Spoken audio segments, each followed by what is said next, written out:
The Jungle Book by Rudyard Kipling. Chapter 1. Mowgli's Brothers. Now Chill the Kite brings home the night that Mang the Bat sets free. The herds are shut in byre and hut, for loose till dawn are we. This is the hour of pride and power, talon and tush and claw. Oh, hear the call! Good hunting all that keep the jungle law. Night Song in the Jungle. It was 7 o'clock of a very warm evening in the Seeonee Hills when Father Wolf woke up from his day's rest, scratched himself, yawned, and spread out his paws one after the other to get rid of the sleepy feeling in their tips. Mother Wolf lay with her big gray nose dropped across her 4 tumbling, squealing cubs, and the moon shone into the mouth of the cave where they all lived. "Harv!" said Father Wolf. "It is time to hunt again." He was going to spring downhill when a little shadow with a bushy tail crossed the threshold and whined, "Good luck go with you, O chief of the wolves! And good luck and strong white teeth go with the noble children, that they may never forget the hungry in this world." It was the jackal, Tabaqui the dish-licker, and the wolves of India despise Tabaqui because he runs about making mischief and telling tales and eating rags and pieces of leather from the village rubbish heaps. But they are afraid of him too, because Tabaqui, more than anyone else in the jungle, is apt to go mad. And then he forgets that he was ever afraid of anyone, and runs through the forest, biting everything in his way. Even the tiger runs and hides when little Tabaqui goes mad, for madness is the most disgraceful thing that can overtake a wild creature. We call it hydrophobia, but they call it dewani, the madness, and run. "Enter then, and look," said Father Wolf stiffly, "but there is no food here." "For a wolf, no," said Tabaqui, "but for so mean a person as myself, a dry bone is a good feast. Who are we, the Giederlog, the jackal people, to pick and choose?" He scuttled to the back of the cave, where he found the bone of a buck with some meat on it, and sat cracking the end merrily. "All thanks for this good meal," he said, licking his lips. "How beautiful are the noble children! How large are their eyes! And so young, too! Indeed, indeed, I might have remembered that the children of kings are men from the beginning." Now, Tabaqui knew as well as anyone else that there is nothing so unlucky as to compliment children to their faces. It pleased him to see Mother and Father Wolf look uncomfortable. Tabaqui sat still, rejoicing in the mischief that he had made, and then he said spitefully, "Shere Khan, the big one, has shifted his hunting grounds. He will hunt among these hills for the next moon, so he has told me." Shere Khan was the tiger who lived near the Waingunga River, 20 miles away. "He has no right," Father Wolf began angrily. "By the law of the jungle he has no right to change his quarters without due warning. He will frighten every head of game within 10 miles, and I have to kill for 2 these days." "His mother did not call him Lungri, the lame one, for nothing," said Mother Wolf quietly. "He has been lame in 1 foot from his birth. That is why he has only killed cattle. Now the villagers of the Waingunga are angry with him, and he has come here to make our villagers angry.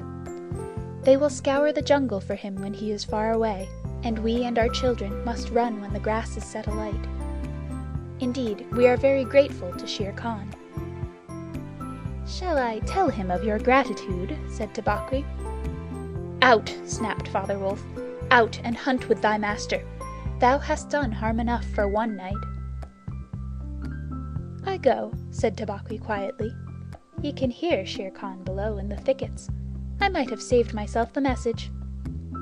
Father Wolf listened, and below in the valley that ran down to a little river, he heard the dry, angry, snarly sing-song whine of a tiger who has caught nothing and does not care if all the jungle knows it. "The fool," said Father Wolf, "to begin a night's work with that noise! Does he think that our buck are like his fat Waingunga bullocks?" "Hush! It is neither bullock nor buck he hunts tonight," said Mother Wolf. "It is man." The whine had changed to a sort of humming purr that seemed to come from every quarter of the compass. It was the noise that bewilders woodcutters and gypsies sleeping in the open, and makes them run sometimes into the very mouth of the tiger. "Man," said Father Wolf, showing all his white teeth. "Faugh! Are there not enough beetles and frogs in the tanks that he must eat man, and on our ground too?" The law of the jungle, which never orders anything without a reason, forbids every beast to eat man, except when he is killing to show his children how to kill, and then he must hunt outside the hunting grounds of his pack or tribe. The real reason for this is that man-killing means, sooner or later, the arrival of white men on elephants, with guns, and hundreds of brown men with gongs and rockets and torches. Then everybody in the jungle suffers.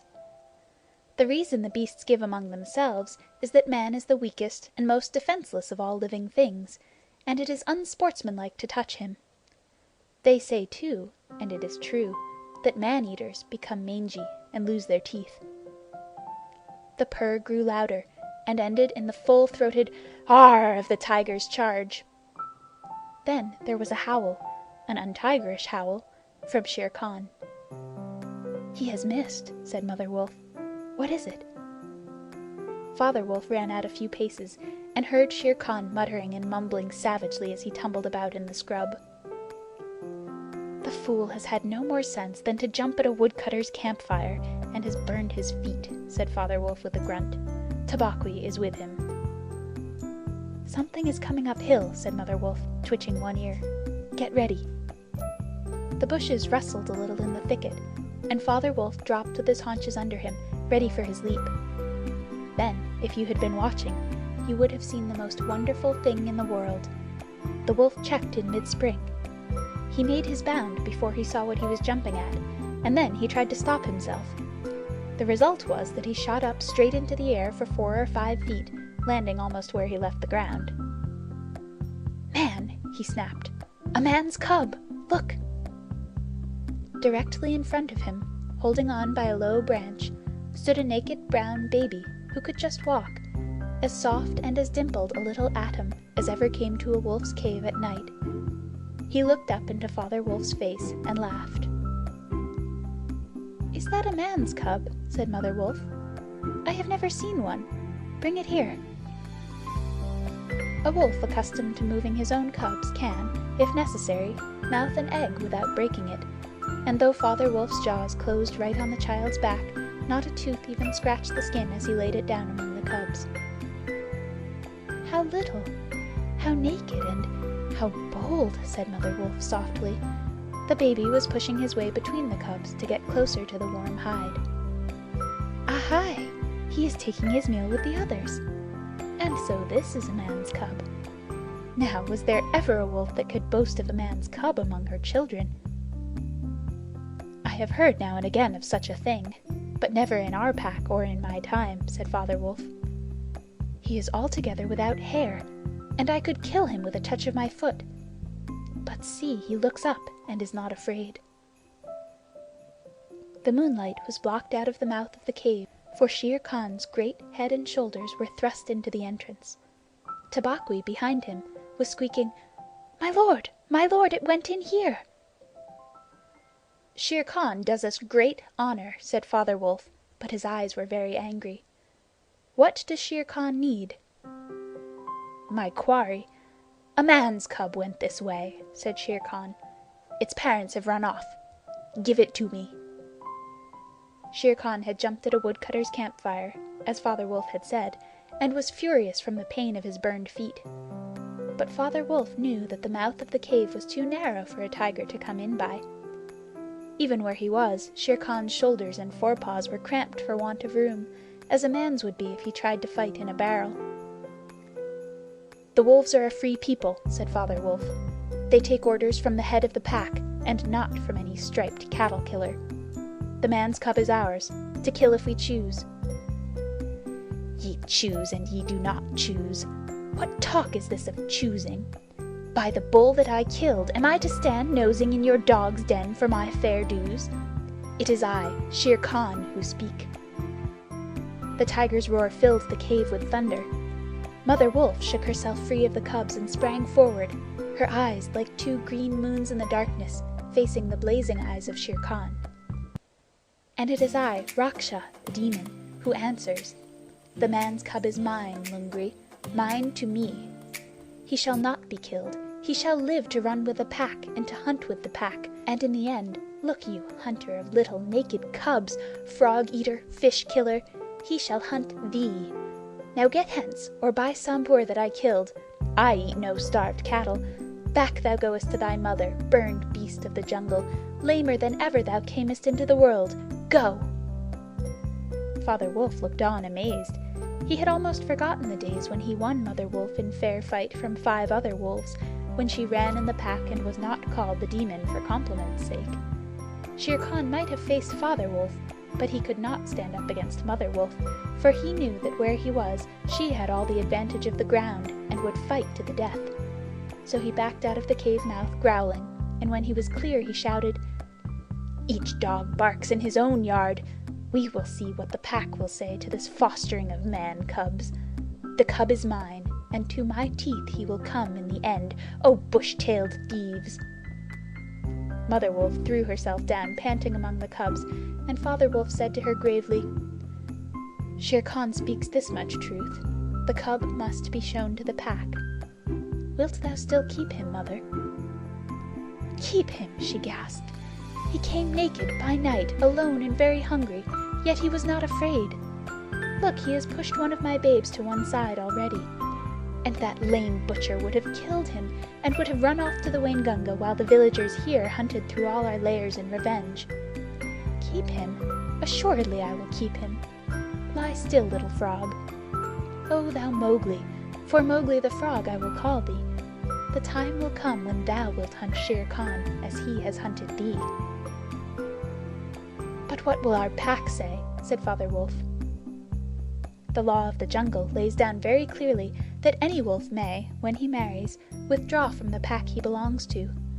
But as soon as his cubs are old enough to stand on their feet, he must bring them to the pack council, which is generally held once a month at full moon, in order that the other wolves may identify them.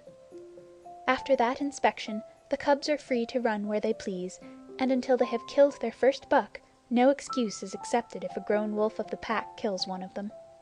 The punishment is death where the murderer can be found, and if you think for a minute you will see that this must be so." Father Wolf waited till his cubs could run a little, and then, on the night of the pack meeting, took them and Mowgli and Mother Wolf to the Council Rock, a hilltop covered with stones and boulders where 100 wolves could hide. Akela, the great gray lone wolf who led all the pack by strength and cunning, lay out at full length on his rock, and below him sat 40 or more wolves of every size and color, from badger-colored veterans who could handle a buck alone, to young black 3-year-olds who thought they could. The lone wolf had led them for a year now. He had fallen twice into a wolf trap in his youth, and once he had been beaten and left for dead, so he knew the manners and customs of men. There was very little talking at the rock. The cubs tumbled over each other in the center of the circle where their mothers and fathers sat, and now and again a senior wolf would go quietly up to a cub, look at him carefully, and return to his place on noiseless feet. Sometimes a mother would push her cub far out into the moonlight to be sure that he had not been overlooked. Akela from his rock would cry, "Ye know the law, ye know the law. Look well, O wolves." And the anxious mothers would take up the call, "Look, look well, O wolves." At last, and Mother Wolf's neck bristles lifted as the time came, Father Wolf pushed Mowgli the Frog, as they called him, into the center, where he sat laughing and playing with some pebbles that glistened in the moonlight. Akela never raised his head from his paws, but went on with the monotonous cry, "Look well." A muffled roar came up from behind the rocks, the voice of Shere Khan crying, "The cub is mine! Give him to me! What have the free people to do with a man's cub?" Akela never even twitched his ears. All he said was, "Look well, O wolves! What have the free people to do with the orders of any save the free people? Look well!" There was a chorus of deep growls, and a young wolf in his 4th year flung back Shere Khan's question to Akela. "What have the free people to do with a man's cub?" Now, the law of the jungle lays down that if there is any dispute as to the right of a cub to be accepted by the pack, he must be spoken for by at least 2 members of the pack who are not his father and mother. "Who speaks for this cub?" said Akela.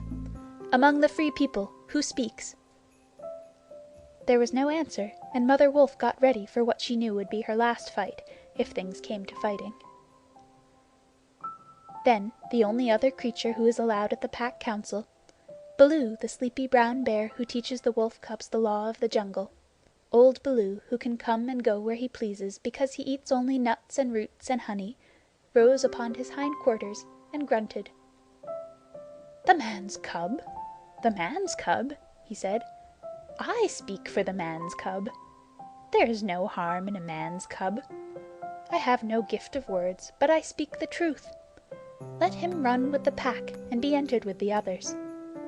I myself will teach him."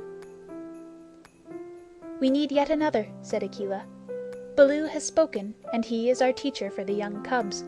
Who speaks besides Baloo?" A black shadow dropped down into the circle. It was Bagheera, the Black Panther, inky black all over, but with the panther markings showing up in certain lights like the pattern of watered silk. Everybody knew Bagheera, and nobody cared to cross his path, for he was as cunning as Tabaqui, as bold as the wild buffalo, and as reckless as the wounded elephant. But he had a voice as soft as wild honey dripping from a tree, and a skin softer than down. "O Akela, and ye the free people," he purred, "I have no right in your assembly, but the law of the jungle says that if there is a doubt which is not a killing matter in regard to a new cub, the life of that cub may be bought at a price. And the law does not say who may or may not pay that price. Am I right?" "Good, good," said the young wolves, who are always hungry. "Listen to Bagheera. The cub can be bought for a price. It is the law." "Knowing that I have no right to speak here, I ask your leave." "Speak, then!" cried 20 voices. "To kill a naked cub is a shame. Besides, he may be better sport for you when he is grown. Baloo has spoken in his behalf. Now, to Baloo's word, I will add 1 bull, and a fat one, newly killed, not half a mile from here, if you will accept the man's cub according to the law. Is it difficult?" There was a clamor of scores of voices, saying, "What matter? He will die in the winter rains. He will scorch in the sun. What harm can a naked frog do us? Let him run with the pack. Where's the bull, Bagheera? Let him be accepted." And then came Akela's deep bay, crying, look well, O wolves!" Mowgli was still deeply interested in the pebbles, and he did not notice when the wolves came and looked at him one by one. At last they all went down the hill for the dead bull, and only Akela, Bagheera, Baloo, and Mowgli's own wolves were left. Shere Khan roared still in the night, for he was very angry that Mowgli had not been handed over to him.